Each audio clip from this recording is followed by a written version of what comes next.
Bom dia a todos, meus queridos. Estamos contentes, felizes, alegres aqui na nossa sala, nesta quarta-feira, para o estudo de mais uma lição. A lição que nós temos hoje fala sobre derrame sua indignação. Aqui tem um pedido nestes salmos aqui que nós temos como nosso estudo de hoje.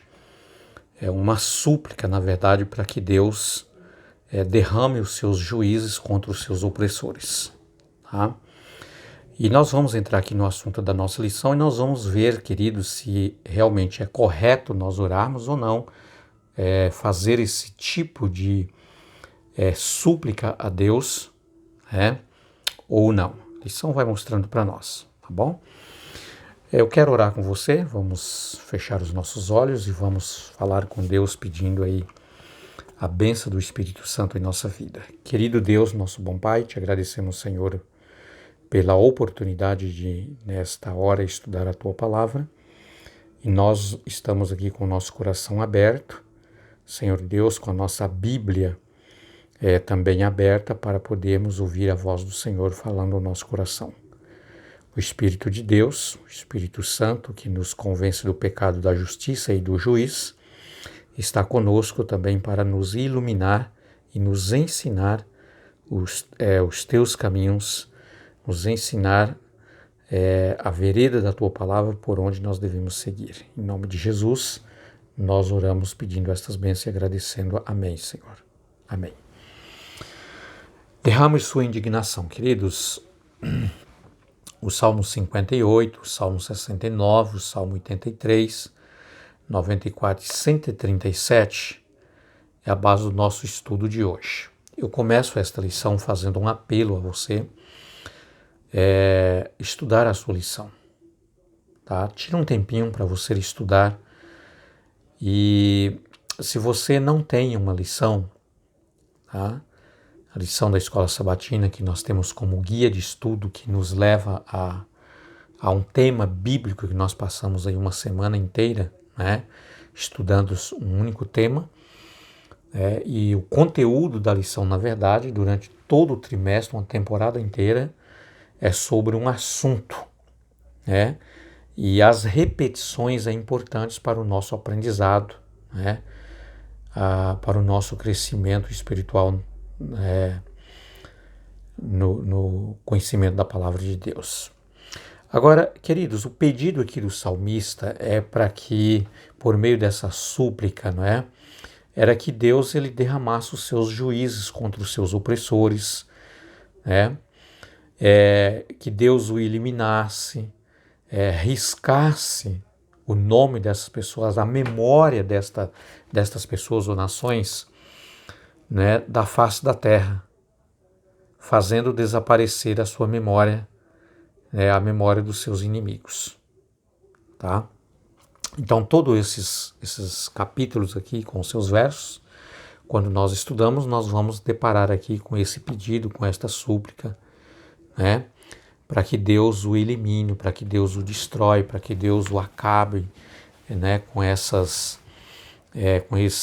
pessoas ou mesmo nações que são os seus opressores. E no capítulo 137, aqui é um salmo de Davi, é um pedido assim profundo, uma súplica para que Deus agisse com seus juízes, derramando, fazendo desaparecer a nação Babilônia, a nação dos caldeus, que tanto oprimiu quando levou o povo judeu, o povo de Israel escravo, e ali por 70 anos eles ficaram ali escravizados, sendo oprimidos, E por isso aqui esse clamor do salmista para que Deus fizesse com que essa nação viesse a desaparecer, se fosse tirada a sua memória da face da terra. Ok? No entanto, Jesus, quando ele esteve aqui, queridos, ele pediu para que nós orássemos pelos nossos inimigos.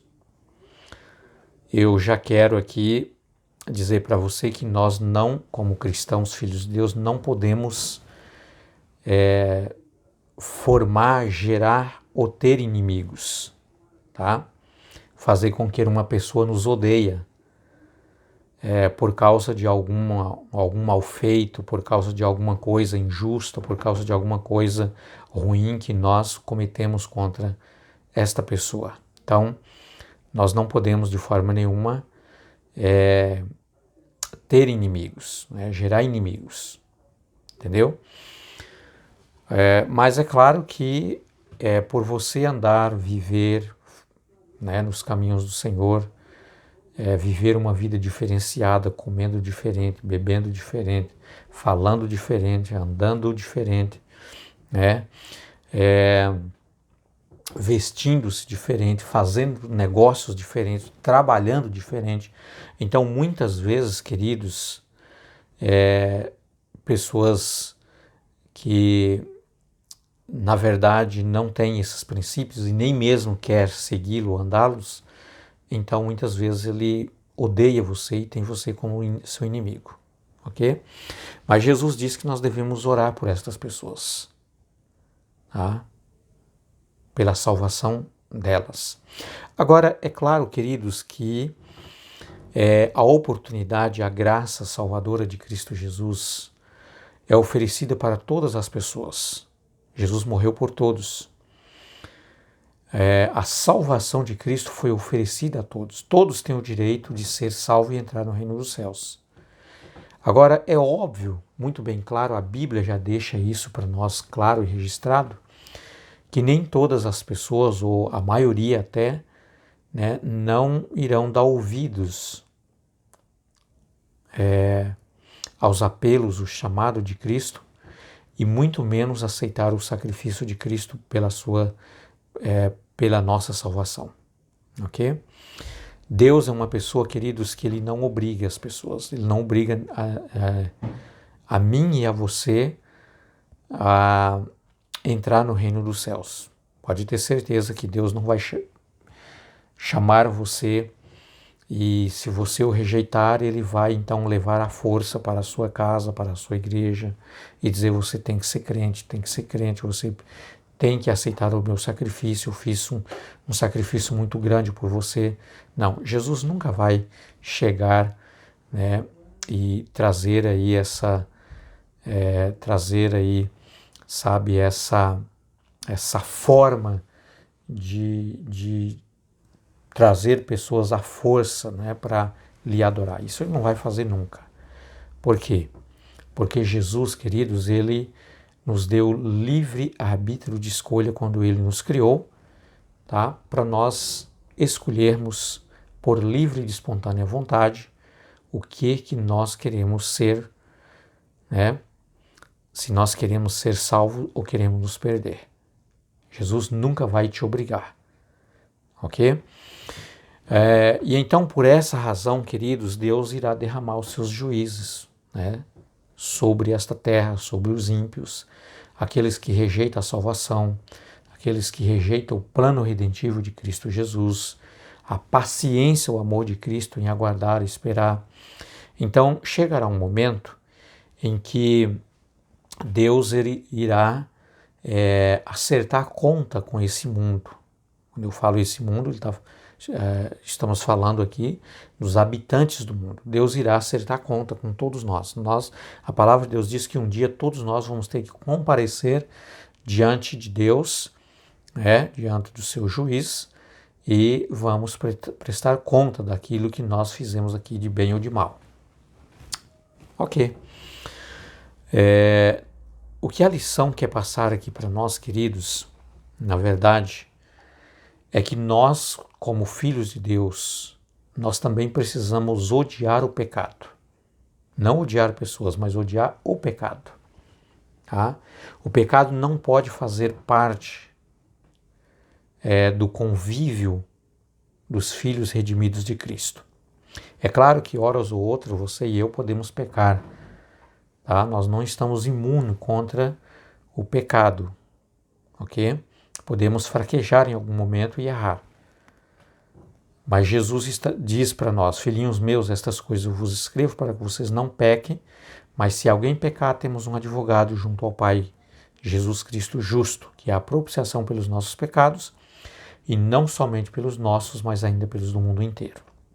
Então, a oportunidade, o chamado, o interesse de Deus e tudo que o céu poder fazer para nos salvar, tá? Será feito, começando pelo sacrifício de Jesus e depois os apelos de Jesus, Jesus enviando mensageiros, Jesus enviando, sabe, missionários, usando toda forma e meio para que você possam conhecer o Evangelho, conhecer a Cristo, aceitar o seu sacrifício e ser por ele salvo. Mas é claro, queridos, que se eu resistir constantemente os chamados de Deus, os apelos de Deus, os convites de Deus para aceitar a salvação que há em Cristo Jesus pela sua graça, chegará um momento, queridos, que eu mesmo, por livre e espontânea vontade, não vou aceitar, vou rejeitar em vez de aceitar o que Jesus fez, e vou sempre fazendo isso. E então chegará um momento que a Bíblia diz que a porta da graça vai fechar.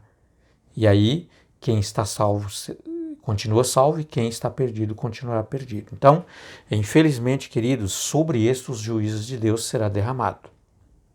Ok? E por causa, queridos, do pecado, tá? Deus não queria, não gostaria que ninguém se perecesse, tá? Mas nós precisamos orar a Deus, pedir a Deus, suplicar a Deus, para que Ele termine com o pecado, acabe com o pecado. Né? Lembre, por exemplo, de João capítulo 1, livro de São João capítulo 1, verso 29. João olhou para Jesus e disse, né, para aqueles que estavam ali à sua volta, esse é o Cordeiro de Deus que tira o pecado do mundo. Então, a vinda de Jesus, pela primeira vez, nos salvou da condenação dos nossos pecados. Mas o pecado não acabou, o pecado ainda existe aqui nesta terra, tá?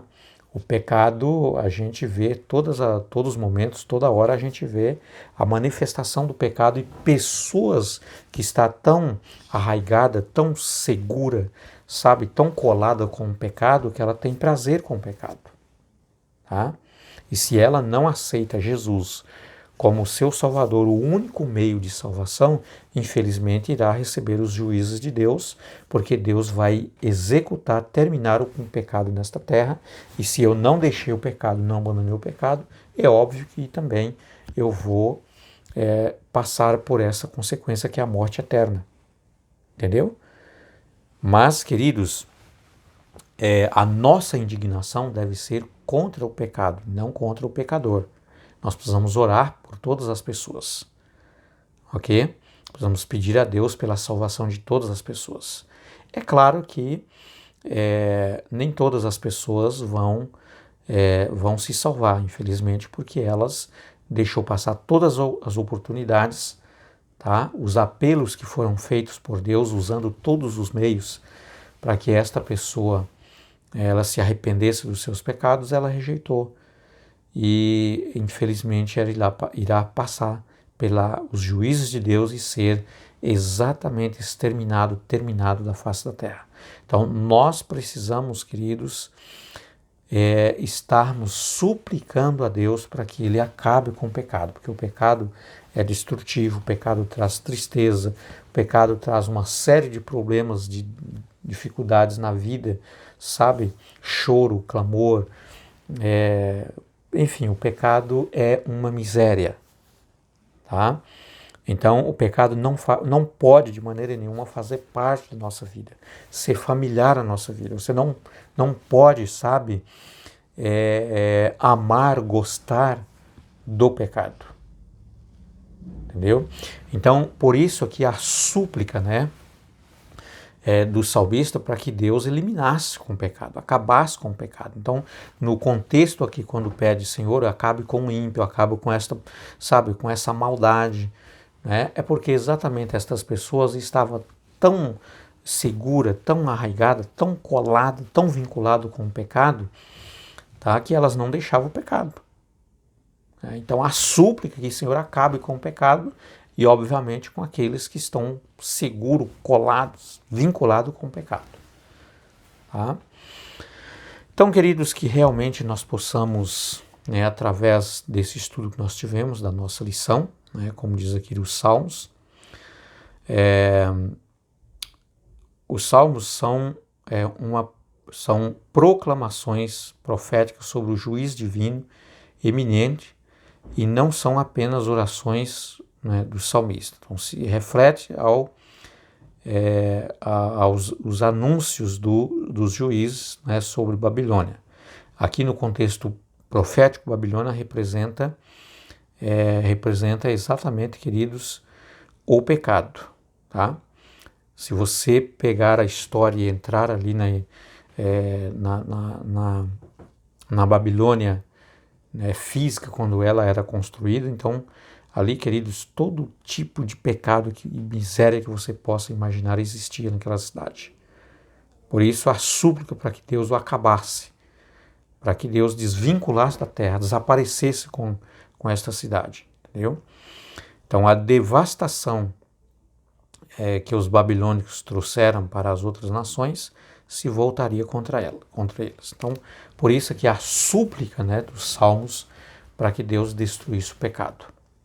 E deve ser também a nossa súplica, queridos, que nós não podemos viver para sempre nesta terra contaminada com o pecado, aonde de uma forma assim tão escancarada as pessoas sem nenhum pavor, né, sem nenhum remorso, arrependimento no coração, está tão asseguradas no pecado que é o maior prazer, não importando de destruir a elas e ainda prejudicar o seu próximo, né, o seu vizinho, o seu parente, quem sabe.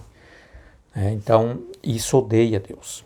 Que Deus abençoe você, que Deus abençoe a cada um de nós, para que nós possamos, queridos, suplicar a Deus para que Deus acabe com a miséria, acabe com o pecado, acabe com tanta coisa ruim, tanta maldade que existe nesse mundo, o quanto antes. Né? Eu quero desejar a você um dia muito abençoado. Fique com Deus. Amanhã nós temos outro vídeo com a graça de Deus e você é o meu convidado. Até logo.